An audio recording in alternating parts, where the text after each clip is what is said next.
عليكم ورحمة الله وبركاته. صباح الخير على كل متابعين ست البيت. ازيكم عاملين ايه؟ يا رب تكونوا كويسين وبخير وفي احسن حال. كل عام وانتم بخير. رمضان كريم. رمضان خلاص ما فيش اهل خلاص على الابواب. اللهم بلغنا رمضان يا رب، لا فاقدين ولا مفقودين. النهارده هنعمل مع بعض روتين جديد. طبعا وحشتونا جدا جدا، بقالي كتير جدا ما صورتش معاكم. ان شاء الله هنبتدي نشتغل مع بعض تاني. انا بصراحه يعني كنت مقصره جدا جدا في شغلي في القناه بسبب طبعا قله المشاهدات، ويعني مش عايزه اقول لكم كلكم فاهمين الكلام ده.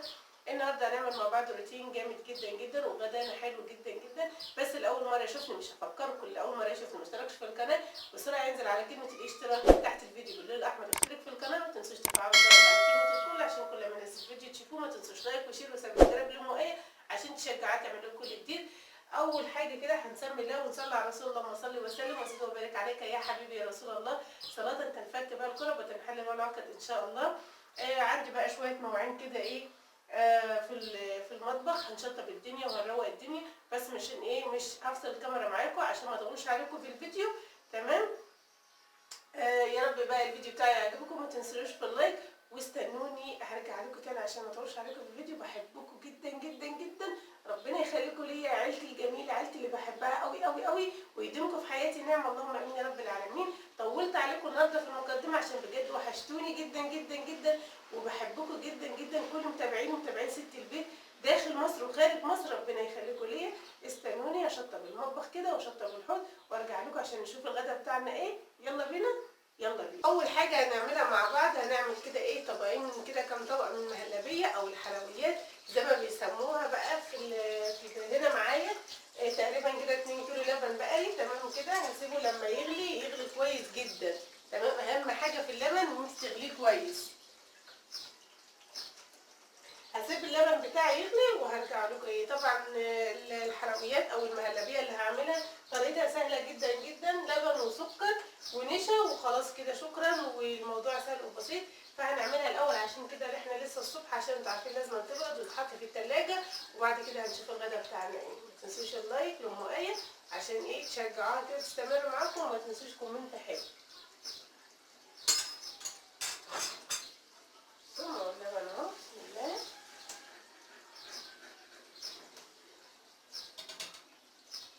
صراحة الولاد كانوا طالبين مكرونة بلبن، فأنا قلت إيه أعمل لهم بقى إيه مهلبية وخلاص.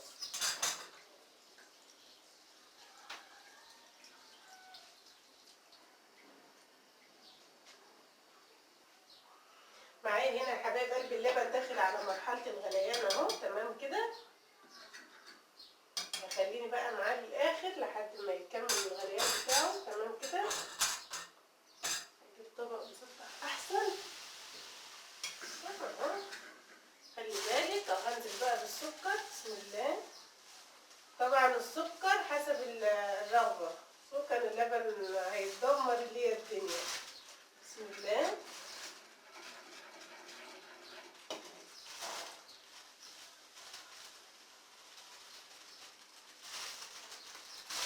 اللبن كان هيفور على البوتاجاز وكان هيبهدل ليا الدنيا. اهم حاجه خلي بالك. كنت هجيب طبق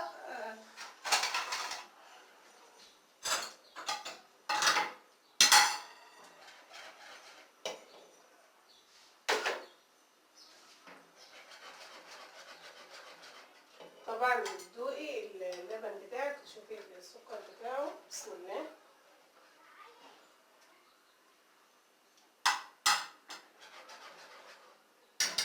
تمام.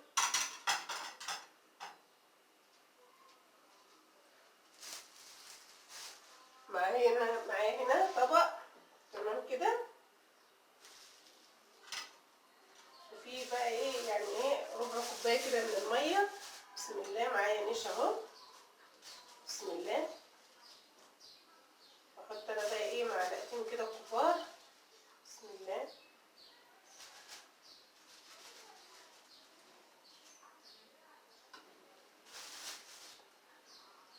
تدوبيهم بقى ايه لحد كده ما يتفككوا كده. ومعايا هنا بتاع واحدة فانيليا. بسم الله.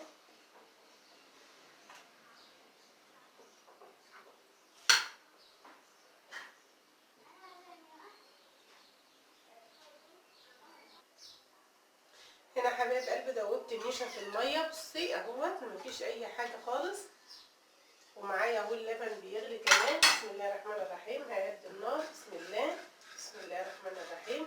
ايدك على طول كده في بصي اهو،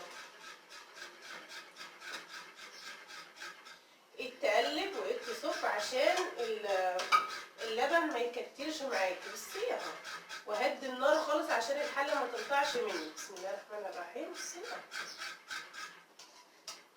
سهل جدا جدا جدا، وانا بعملها كده بطريقه والدي ربنا يديه الصحه يا رب. بصي اهو، احنا كده ايه، جينا الدنيا شفنا اهالينا بتعملها كده المهلبيه. في ناس طبعا بتعملها بطرق كتيره جدا، فطبعا كل واحد وليه طريقته. تقريبا كده القوام بتاعها حلو تمام. لما يغلي بقى يبقى كويس جدا وهيربط معاكي. اهم حاجه طبعا نوع النشا، فانا بصراحه جايبه نشا مش عارفه نوعها ايه، فماشي الحال يعني. قلبي كويس ايدك فيها تملي كده باستمرار، هتغلي غلوه وبعد كده هتطفي عليها النار. تمام كده، تمام كده. بصوا القوام بتاعها اهو ما شاء الله. بصوا معايا بقى الاطباق بتاعتي اللي هحط فيها. تمام كده اهي. بسم الله الرحمن الرحيم. بسم الله. البوتاجاز بتاعي او النار بتاعتي هاديه تمام، يعني تقريبا كده على الاخر.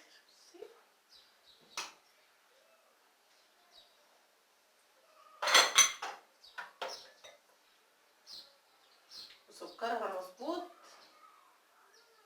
تقدري بقى تزيني المهلبيه بتاعتك دي باي حاجه بقى. بصي اي حاجه عندك، وممكن تسيبيها كده من غير ما تزينيها، مفيش اي مشكله خالص. ما توقفيش نفسك على حاجه، المتوفر عندك في البيت اعمليه. احنا اللي هناكل الحاجه، مش حد هيجي وياكل حاجه من عندي. اعملي اللي انتي اللي متوفر عندك والمتاح.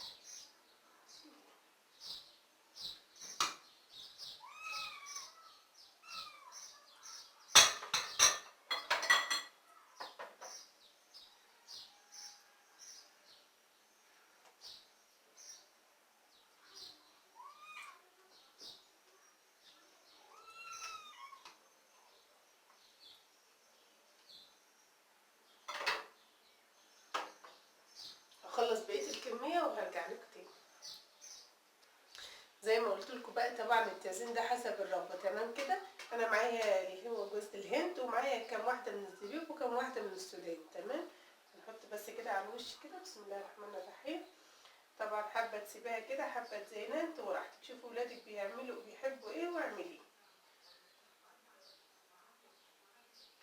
طبعا بقى حلويات رمضان وايام رمضان بقى وسهرات رمضان الجميله، كل عام وانتم بخير. اللهم بلغنا رمضان واحنا في احسن حال يا رب.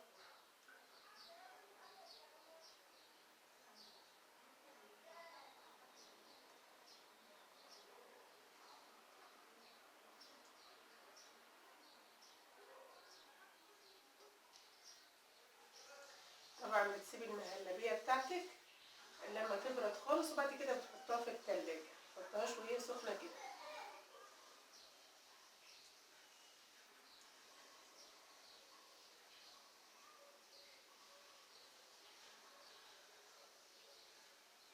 هتجيبيلك 1.5 كيلو من اللبن، هيعملوا معاكي كميه كبيره. تمام كده حبايب قلبي، كده خلصنا المهلبيه بتاعتنا وزيناها. تمام كده. هنسيبها بقى على جنب خالص كده اهوت لما تبرد خالص. تمام. وبعد كده هنحطها في التلاجة زي ما قلت لكم. تمام. تعالوا بقى نشوف هنعمل الغدا بتاعنا ايه النهارده. يلا بينا، يلا بينا. معانا حبايب قلبي كده ايه، هنعمل بقى الفرخه بطريقه سهله عادي، طريقه عاديه خالص يعني مفيش فيها اي افتكاسه. تمام كده. معايا هنا الفرخه بتاعتي حجمها ما شاء الله كبير شويه.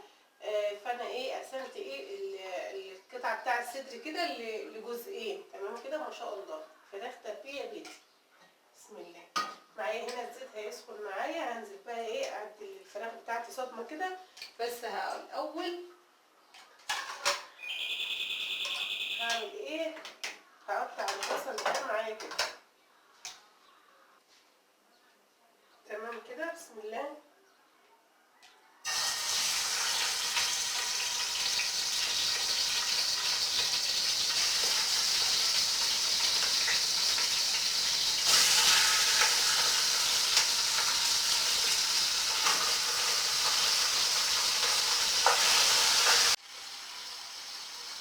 معايا هنا يا حبايب قلب الفراخ بتاعتي، النار بتاعتي عاليه هتاخد صدمه، وبالمره كده ايه هنقطع البصل بتاعنا كده. معايا 3 وحدات من البصل، هقطعهم كده ايه مليان كده او حلقات. تمام، بسم الله.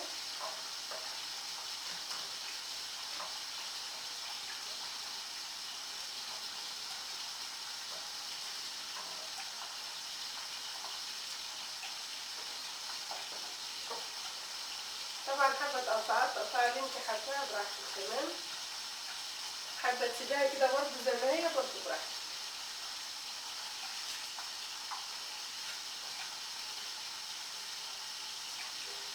عمل الفراخ بتاعتي هتاخد لون. تمام، وطبعا بتحطي لها ميه مغليه، بتحطي ميه في الكاتل بتغلي، لو ما عندكيش كاتل بتحطي ميه في حله كده على البوتاجاز جنب الفراخ بتغلي. عم الفراخ بتاخد لون معاكي وتتشوح، تكون هي خلاص غليت.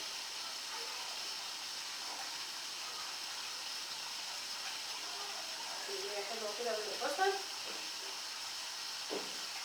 دول 3 بصلات زي ما انتم شايفين كده.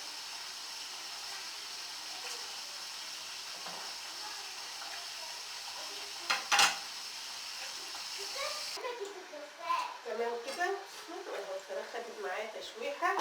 هنزل عليها كده ايه بالكميه البصل اللي معايا. بسم الله. هسيبها بقى ايه تاخد كده وتدي معاها لحد ما تكبر خالص. بسم الله. هحط معاها كده ايه رشه فلفل اسود. بسم الله.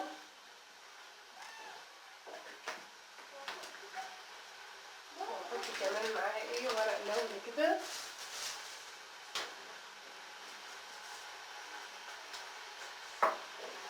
تمام كده، وهغطي عليها تتشوح مع البصله كويس، وبعد كده هحط لها بقيه التوابل بتاعتها او بقيه الخضار اللي هحطه لها. هنا يا حبايب قلبي بقى ايه معايا كده ايه معلقه توم حلوه كده. طبعا التوم اللي احنا مخزنينه في الفريزر ما شاء الله، بصوا جميل ازاي. هنحط كده معلقه توم، ما تكتريش. طبعا لسه ما حطيتش الملح بتاعي، مش هحط الملح دلوقتي، كمان شويه عشان الفراخ ما تشدش معايا. تمام، هديها بقى تقليبه كده. بسم الله.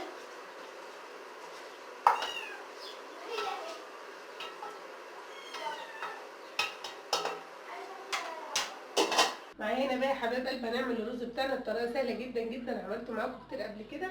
هنعمل هنا ايه، هنعمل معايا هنا ايه شويه رز كده غسلناهم كويس جدا. وهنا هنعمل ايه صينيه رز بالكبد والقوانص. طبعا الكبد والقوانص دي كبد القوانص في الفراخ بتاعتي.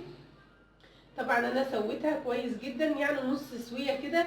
وطبعا انا رميت الشوربه بتاعتها، لان انتوا عارفين شوربه الكبد والقوانص مش بتبقى كويسه. انا عملتها لوحدها بعيد عن الفراخ. تمام كده، وحطيت لها ورق لوري وحبهان وكل حاجه والبصل والطماطم وكل حاجه بتاعتها، بس رميت الشوربه بتاعتها. تمام كده. هنا ايه معايا اللبن بتاعي، ومعايا هنا شويه شوربه. هنزود برده، شفتوا شوربه الفراخ ما شاء الله جميله ازاي. هنسمي الله بقى ونشوف ايه. هنحط هنا الاول كده اللبن بتاعنا. بسم الله الرحمن الرحيم. وبقيه الكميه بتاعت اللبن بمعلقه بس. بسم الله. وبقيه الكميه هنحط عليها ايه شوربه. تمام كده.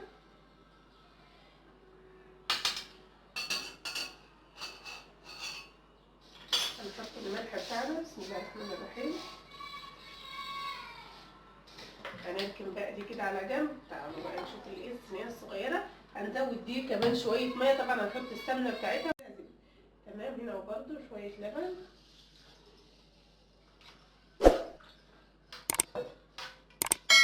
ودي هتتزود شوربه. بسم الله الرحمن الرحيم.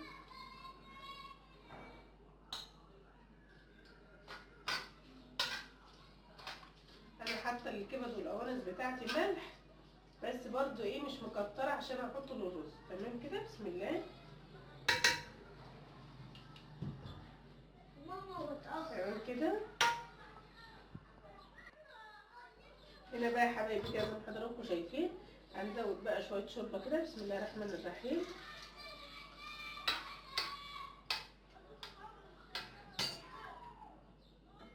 هنحط برضو ايه بقيه الكميه هنا كده.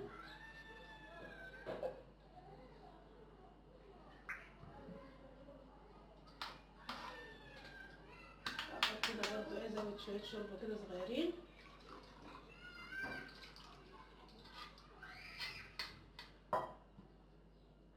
انا حطيت ملح هنا، هحط هنا برضو شويه ما ننساش. بسم الله. تمام. وهناخد السمنه بتاعتنا ونطلع فوق على الفرن فوق على السطح، وهنسوي الرز بتاعنا وارجع لكم تاني. وطبعا الفراخ طبعا انا طلعت الفراخ من الشوربه بتاعتنا وهنحمرها على البوتاجاز عادي. لو حابه تحطيها في صينيه برضو في الفرن مفيش اي مشكله خالص، بس انا يا دوب الفرن بتاعي ياخد الجوز الصواني بتوعه ده عشان برضو ايه ما تحمش نفسي. ما تنسوش يا حبايب قلبي، ما تنسوش ام ايه في اللايك، وكمان ما تنسوش تشيروا الفيديو كده مع اخواتكم واصحابكم. استنوني متحطوش.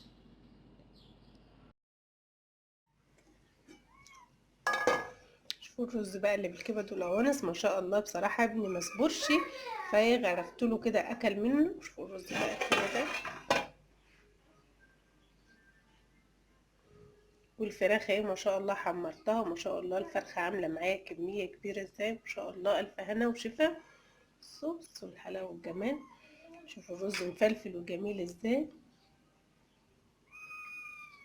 بجد حلو جدا بقى بالشوربه بقى وبالثوم، حاجه كده تحفه، طعمه تحفه بجد جميل جدا. يا رب الفيديو بتاعي يكون عجبكم، متنسوش لايك وشير وسبسكرايب لما اشوفكم على خير فيديو جديد، والسلام عليكم ورحمه الله وبركاته. وكمان عملنا الحلويات اهي الجميله المهلبيه بتاعتنا جميله ربطت ما شاء الله اهي. بصوا ما اخدتش برضو، بصوا الحلاوه بتاعتنا ربطت اهي.